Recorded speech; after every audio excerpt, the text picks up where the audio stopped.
Good. All right. Okay, let me start by giving you just an update on where things are, what's happening down here, and then we'll go. Can you hear me?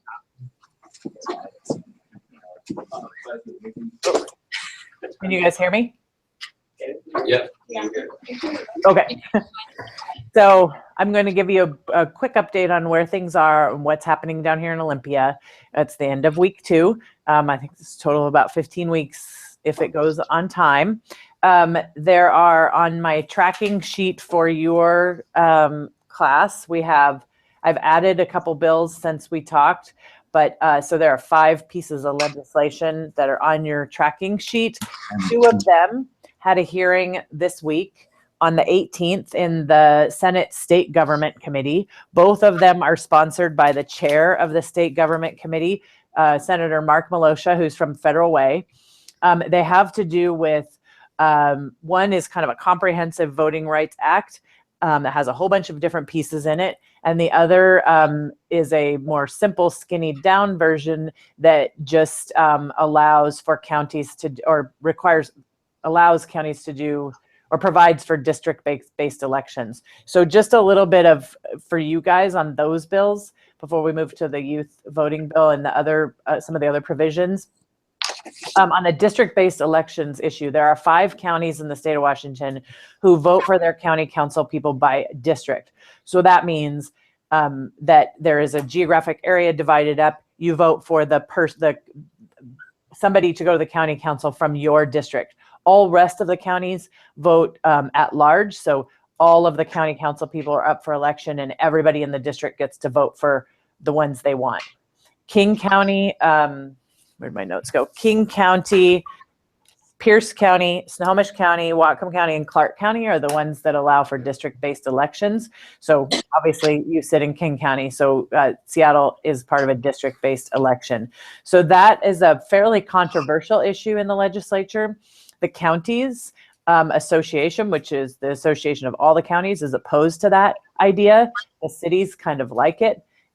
There are several groups that are advocating, I think I told you a little bit about them last week, who are advocating on various voting rights issues. One of them is called Fair Vote. It's an organization, a nonprofit organization in the state of Washington. The other is One America. These are both advocacy organizations. They're in favor of both the bills that were heard. The other bill, 5067, has a whole bunch of different provisions in it that deal with what people can do if they feel like their vote has not been counted or the votes have been diluted. And we can talk about that a little bit. And specifically allows for people to sue a county if they feel that way, rather than using the federal provisions of the Federal Voting Rights Act. So it's essentially narrowing the scope of those laws. And there's quite a bit, in watching the hearings on these, there's quite a bit of controversy around these issues. All parties that testified wanted to work towards some sort of solution. So I think that one of the things I would let you know is the provisions of 5067 and 5068 and the pieces of 5110, which has yet to have a hearing, will probably be all part of a bigger negotiation to come up with a combination of provisions around voting rights that people can support.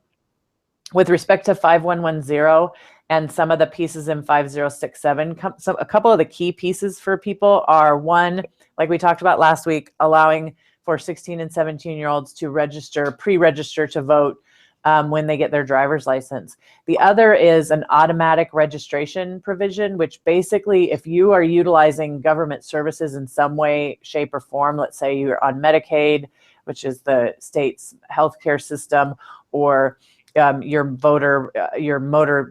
driver's license gets renewed, other state things that you might be involved in, that automatically registers you to vote. That's a pretty controversial piece. Some people really, really don't like that. So those 2 bills have had a hearing. One has not. I expect we'll probably see a hearing on the other bill at some point, but it's not the chair's bill. So Senator Hunt, who's the sponsor of that, needs to try to get a hearing. And then, actually, I'm sorry, 5110, I believe, has a hearing next week. Yes, the youth voter registration bill, sorry about that, 5110 has a hearing on the 25th at 8 a.m. So before we leave today, or at least by Monday or so, I'd like to know what you would like me to say about that. So there's a very quick overview. Why don't I take some questions? Questions, hands up.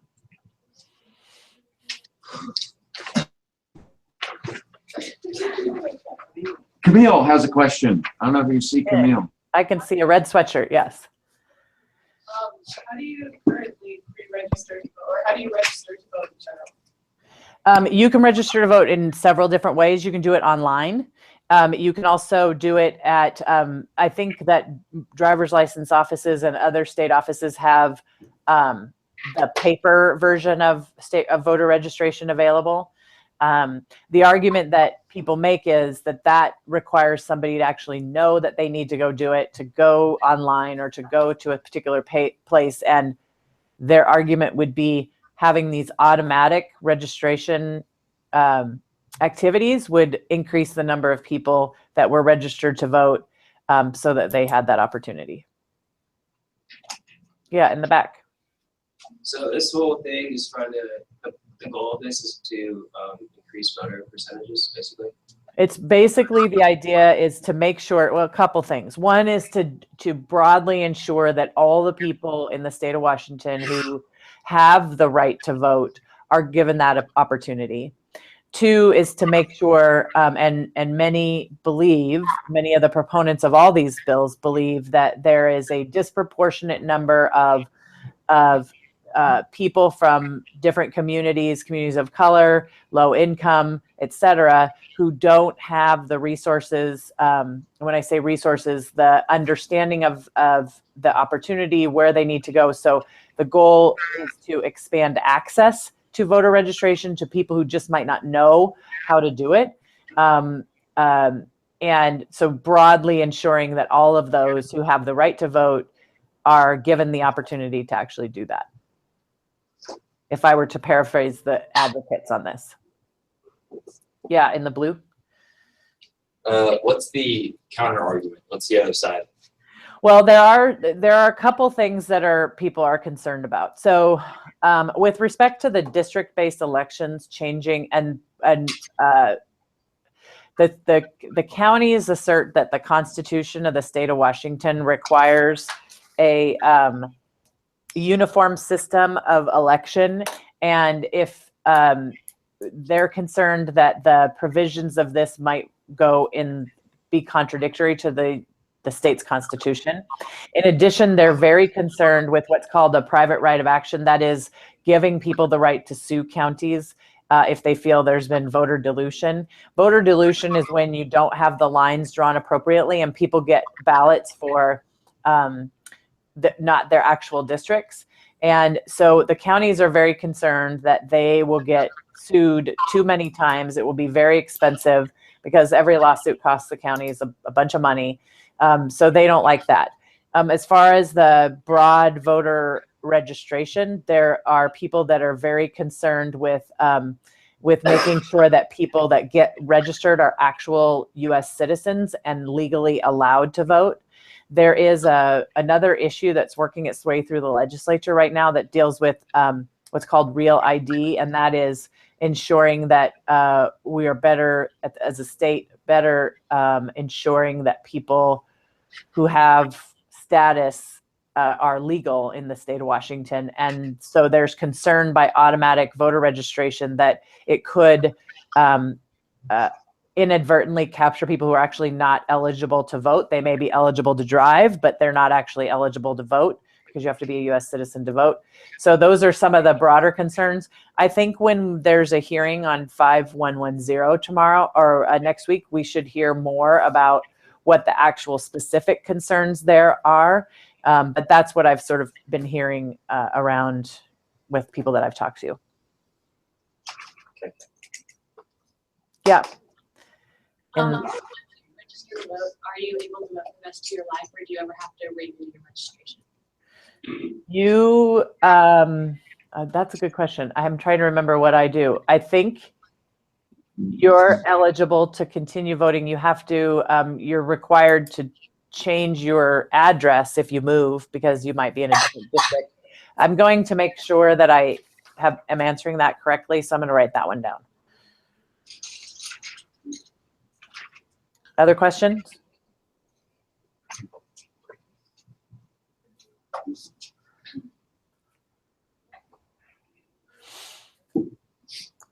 So have you taken a position on any or all of these bills? Well, that's a good question for the people who've read them. We have some experts. Yes? Question in the back? From what I could see, the Louder. cons. So, I mean, except for the ones that you described on the news and stuff. But, so I would be inclined to say that it would be positive. But it's good. Well, which one are you talking about in particular? 5110. And I didn't hear that. Was that inclined to be supportive? Yes. Okay. Okay, so we have our front row, all experts on 5110 that can weigh in and tell us what they think about 5110. Mika, let's start with you. Okay, well, I think it's a good idea. Like I'm for it because I mean, it's just a way better way to get people registered to vote. I guess it's just much easier than, and like it will definitely get more people registered to vote. Okay. Yeah, it seems like it's gonna help increase the amount of people voting. Any questions, comments? Next. I agree. Agree, agree. Hakeem? If you Why are see you the gonna key. change the age now from 18 to I couldn't hear that. I'm sorry. 4? Like, why are they trying to change the age to younger when it was just 18 to 4? Like, why would they do So I want to make sure that you know that even though you could pre-register at 16 or 17, it wouldn't mean you actually could vote until you're 18. The idea would be that you would, when you go in to get your driver's license that first time, that you would also be filling out the voter registration forms, which would be inserted into the state information, because you can do it, you can actually go and sign up before. I know my daughter did, signed up, filled out her registration online before she actually turned 18. And then that meant that when she actually turned 18, she was able to get a ballot. So it doesn't say that you can vote at 16 or 17. It just automatically registers you so that when you turn 18, you will get a ballot. Does that make sense? Yeah. Okay. So is there anybody that's opposed to 5110? Who's not here? Oh, Anaya, yeah. Yeah, our opposition to government involvement's not here today. Oh, right. Okay. Right. Okay. Well, I mean, I think that's a majority then. So I would suggest that you're taking a position in support of 5110. Yes? Yes. Okay. How about, do you have an opinion on 5067? Wait, what is it? 5067. That's That's the Voting Rights Act. the voting Act. That's row 2. Greta, Zach. So row 2, start with Greta. You have 5067. I think it's like a good way to like make sure that everyone has an opportunity to vote because like I don't know, just make things easier for everyone to be like, represented. Okay. Yeah, from what I saw, I don't think there could possibly be anything bad about this. I think it's just a pretty solid, good bill. I think it's good. Okay, any reason why or question? What? Any reason why? Yeah. 'Cause I think it's more, I think it includes more people in the voting process, which is a good thing. That's a good argument. I agree with Zach.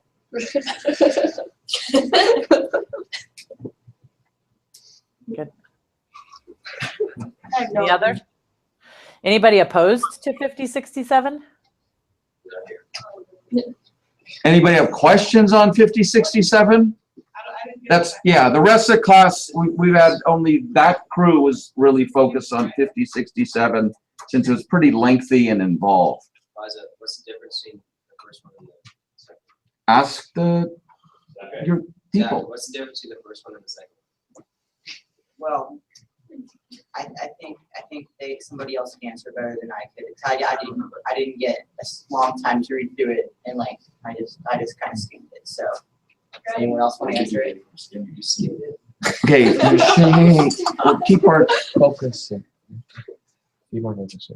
Okay, let's just ask about, We can't hear her. Go ahead. she hasn't said anything. She No, just she said just something. did. She She's said just something. talking. She's talking right now. Oh. Oh, sorry. Something happened to our audio, Vicky. Hang on. There we go. You got me? Yeah, now we do. Okay, great. So here's the difference between the two bills. They are two very different things. The first bill, 5110, is just the youth pre-registration when you get your driver's license.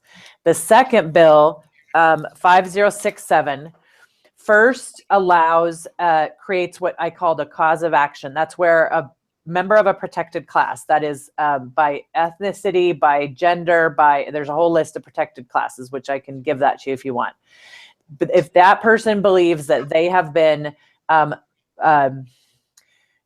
precluded from voting based on something a local government has done, that person can sue. It then lays out what they have to provide to prove that they, in fact, have been discriminated against. It also requires a notice that they have to notify to this local government. It kind of lays out the procedures that the court has to deal with. It also talks about redistricting and redrawing the lines in order to correct any issues that come out of these lawsuits. And it lays out what kinds of things the court can award somebody who feels like they've been discriminated against. So this one really deals with the claims that have been out there by people that there are groups of people who are being precluded from voting, and it creates a pathway for them to try to correct that. That's what 5067 does. Have they been proved the cases that I'm sorry? the people that were that sued and said they were discriminated against, was it proof that they had them, or? Well, there have been all sorts of claims that has happened. I mean, you probably have heard that. I mean, we've heard it across the country. So what this sets out to do is a process by which somebody could, if they feel like that's happened, then they would have a process that they could go through to try to prove it.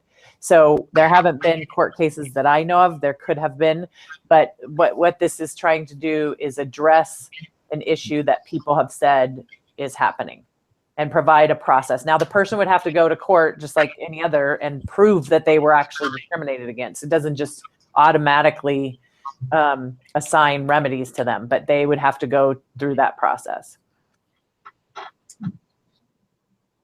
Yeah, in the front.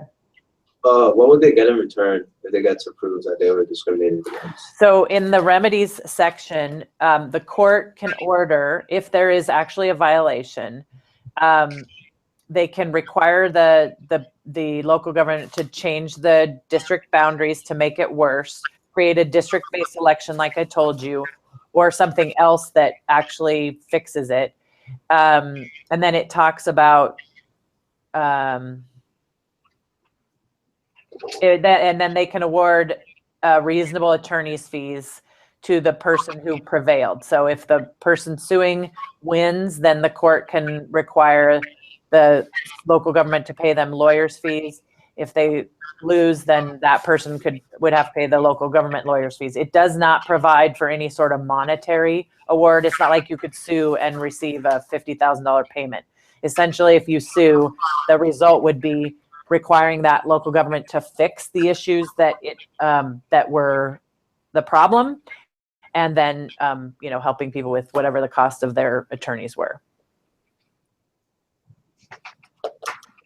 Yeah, in the plaid. That act, like a lot of people sue. That happened a lot. It has been something that has been talked about quite a bit. I don't know. I mean, I don't know that anybody really knows. I don't know whether it's truly happening or to what extent or how much, but I can tell you that this has been something that people have been talking about for quite some time. And I think your questions are exactly right on this. One thing I would tell you is that you could go and watch, I don't know, Greg, if you have time in your class period to watch the hearing, I can send you the link. And Yeah, I saw it, yeah. Yeah, and then you can watch, it's about 45 minutes of a hearing of the people that came and testified for and against these bills. And since these bills already had a hearing, we don't necessarily have to take a position on them today. If you'd like to rather watch the hearing and then after that make your decision on that, I think that would be probably good.